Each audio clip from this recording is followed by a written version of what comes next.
함께 기도하겠습니다. 사랑의 아버지 하나님, 새 한 주를 시작하는 우리 사랑하는 성도들의 삶을 축복합니다. 오늘 말씀 붙들고 또 하루 승리하기 원합니다. 우리에게 지혜와 능력이 되어주시고 때마다 시마다 주님, 우리를 주님의 사람으로서 세상 가운데 하나님의 살아계심을 드러내는 믿음의 통로들이 다 될 수 있도록 오늘도 우리의 삶 속에 역사하여 주옵소서. 예수님의 이름으로 기도드립니다.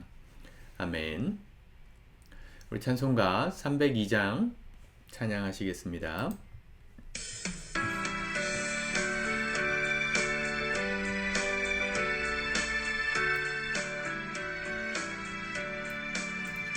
내 주 하나님 넓고 큰 은혜는 저 큰 바다보다 깊다.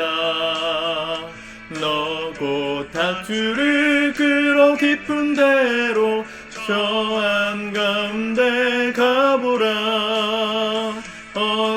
언덕을 떠나서 창가에 배 띄워 내 주 예수 은혜의 바다로 내 맘껏 져가라.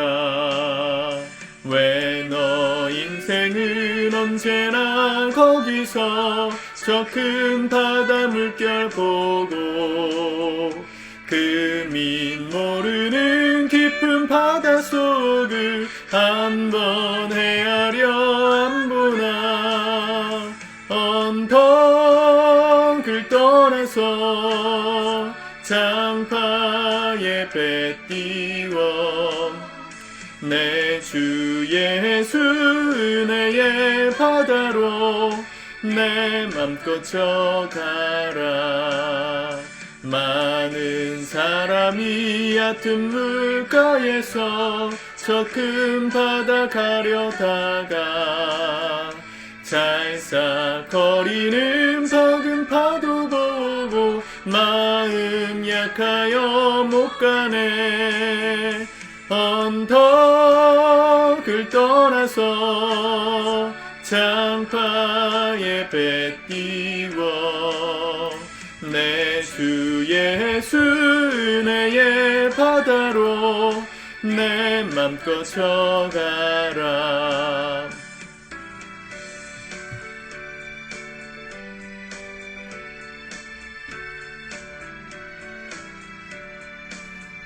자, 곧 가거라. 이제 곧 가거라. 저 큰 은혜 바다 향해. 자, 곧 내노를 저 깊은 데로 가라.茫茫한 바다로 언덕을 떠나서 창파에 배 띄워 내 주 예수 은혜의 바다로 내 맘껏 져가라. 아멘. 오늘은 하나님의 말씀, 우리 출애굽기 11장 말씀 같이 읽고 묵상하도록 하겠습니다. 11장 처음 난 것에 죽음을 경고하다. 여호와께서 모세에게 이르시기를 내가 이제 한 가지 재앙을 바로와 애굽에 내린 후에야 그가 너희를 여기서 내보내리라. 그가 너희를 내보낼 때에는 여기서 반드시 다 쫓아내리니 백성에게 말하여 사람들에게 각기 이웃들에게 은금 폐물을 구하게 하라 하시더니 여호와께서 그 백성으로 애굽 사람의 은혜를 받게 하셨고 또 그 사람 모세는 애굽 땅에 있는 바로의 신하와 백성의 눈에 아주 위대하게 보였더라. 모세가 바로에게 이르되 여호와께서 이와 같이 말씀하시기를 밤중에 내가 애굽 가운데로 들어가리니 애굽 땅에 있는 모든 처음 난 것은 왕 위에 앉아있는 바로의 장자로부터 맷돌 뒤에 있는 몸종의 장자와 모든 가축의 처음 난 것까지 죽으리니 애굽 온 땅에 전무후무한 큰 부르짖음이 있으리라. 그러나 이스라엘 자손에게는 사람에게나 짐승에게나 개 한 마리도 그 혀를 움직이지 아니하리니 여호와께서 애굽 사람과 이스라엘 사이를 구별하는 줄을 너희가 알리라 하셨나니 왕의 이 모든 신하가 내게 내려와 내게 절하며 이르기를 너와 너를 따르는 온 백성은 나가라 한 후에야 내가 나가리라 하고 심히 노하여 바로에게서 나오니라.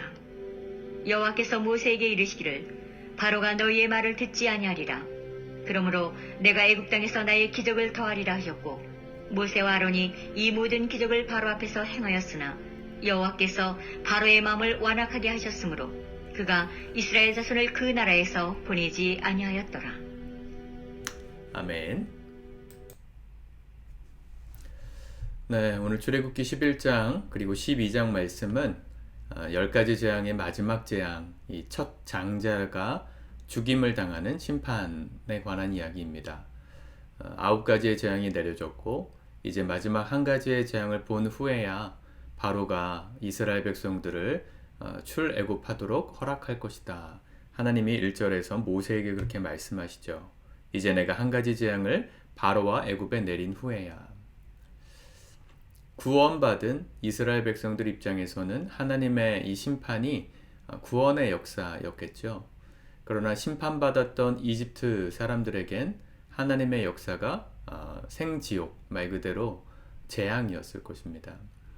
지난 수요일이죠. 6일날, 월요일이군요. 6일날,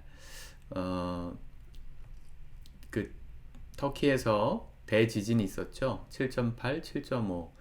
7.5는 뭐 여진이라 그러지만 지질학자들은 보통 여진은 본진의 강도에 아무리 커도 1데시벨 이상 낮다. 그래서 7.5와 7.8이 두 번 본진이 일어난 것이다. 이렇게 설명하기도 하더라고요. 그날 사상자만 5,000명. 시리아 근교에 국경 지역에 있었던 시리아 지역의 사람들은 얼마나 죽었는지 파악도 안 될 만큼 수많은 사상자가 난 지진입니다. 여전히 여진이 있고 또다시 큰 지진이 일어날 수도 있는 상황이죠. 재앙이라는 게 이렇게 무섭습니다. 하나님은 왜 이스라엘 백성들만 이렇게 편애하시는 걸까요? 하나님의 백성만 왜 이렇게 구원하시고 또 사랑하시는 것처럼 말씀하시고 행하시는 걸까? 하나님 편에 서면 이렇게 되니까 하나님 편으로 와라. 이렇게 유혹하시고 설득하시기 위해서일까요? 하나님께서 그렇게 하시는 목적이 있습니다. 7절에 보면 자 6절과 7절 봅시다. 애굽 온 땅에 전무후무한 큰 부르짖음이 있으리라. 처음 난 모든 것들, 바로의 장자부터 짐승의 새끼, 첫 새끼까지 다 죽을 거다. 그래서 전무후무한 큰 부르짖음이 있을 것이다. 7절 그러나 이스라엘 자손에게는 사람에게나 짐승에게나 개 한 마리도 그 혀를 움직이지 아니하리니. 그러니까 아무렇지도 않을 거라는 거예요. 여호와께서 애굽 사람과 이스라엘 사이를 구별하는 줄을 너희가 알리라 하셨나니. 하나님의 목적은 차별이 아니라 구별입니다. 거룩입니다. 이 구별, 카도시, 거룩이란 말은 하나님과 하나님의 편, 그러니까 하나님의 백성과 세상 백성을 구별하는 선이에요. 이것이 성경의 큰 흐름이고 또 마지막 날, 요한계시록의 마지막 날 일어날 그 모든 심판의 근거이기도 합니다. 어느 편에 서느냐, 어느 나라에 있느냐. 여러분, 나라가 굉장히 중요하죠. 제가 가끔씩 말씀드리지만 나라를 위해서 기도해야 되는 이유는 아무리 우리 개인적인 능력이 탁월하고 신앙이 좋아도요, 나라가 하나님을 믿을 수 없는 나라, 하나님을 믿는 것을 강제로 못하게 하는 체제가 되면 우리가 아무리 믿음이 좋아도 믿음을 지키기가 어렵습니다.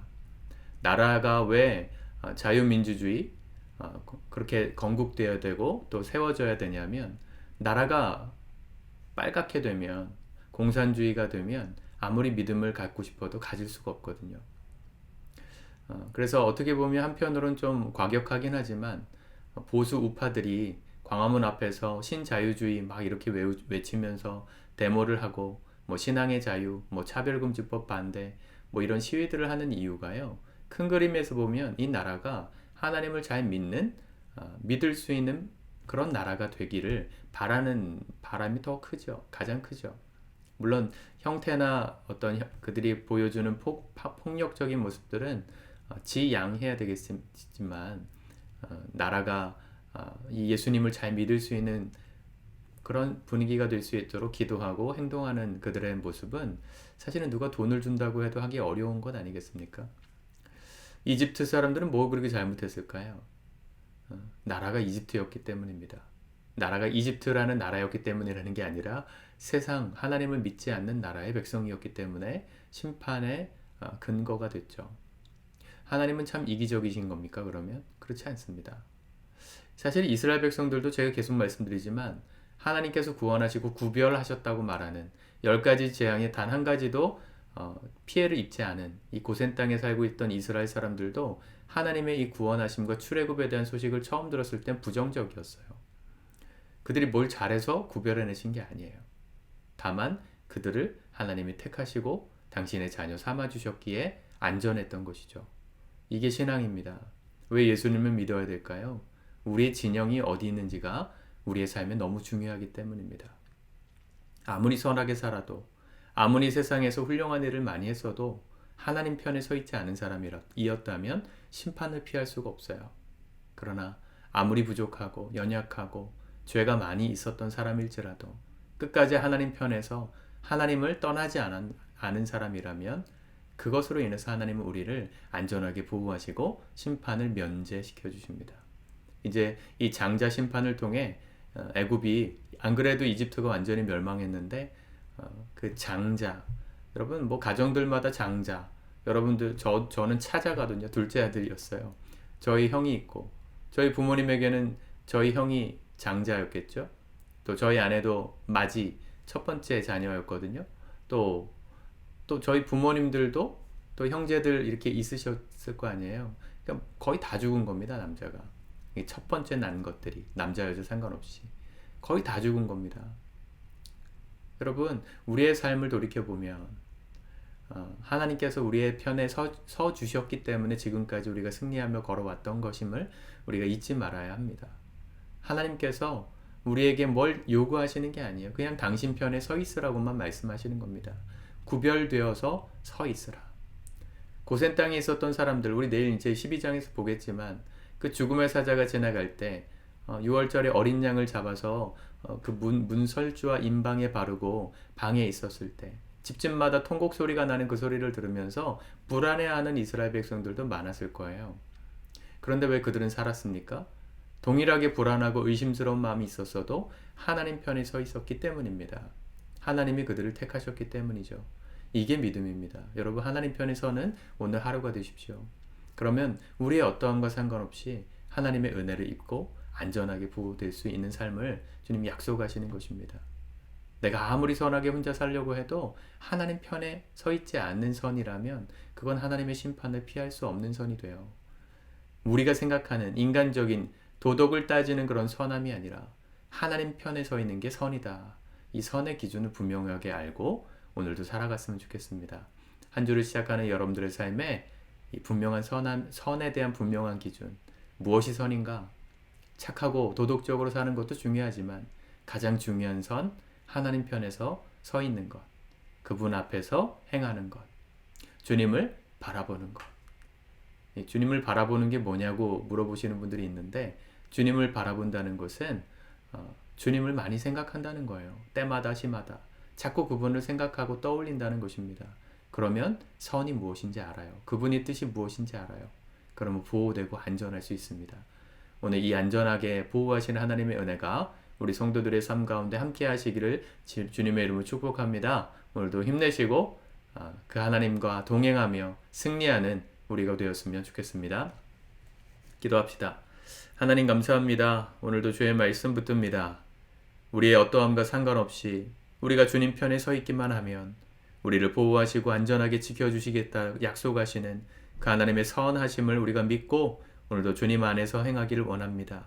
아무리 내 인생 내 스스로 세우려고 해도 하나님과 상관없이 서 있는 인생이라면 심판을 피할 수 없음을 깨닫고 오늘 하나님의 그 선하심 가운데 믿음으로 행하기를 힘쓰며 주님 바라보며 주님 자꾸만 생각하며 이 하루도 승리하는 우리 모두 될 수 있도록 은혜 베풀어 주시옵소서. 예수님의 이름으로 기도드립니다.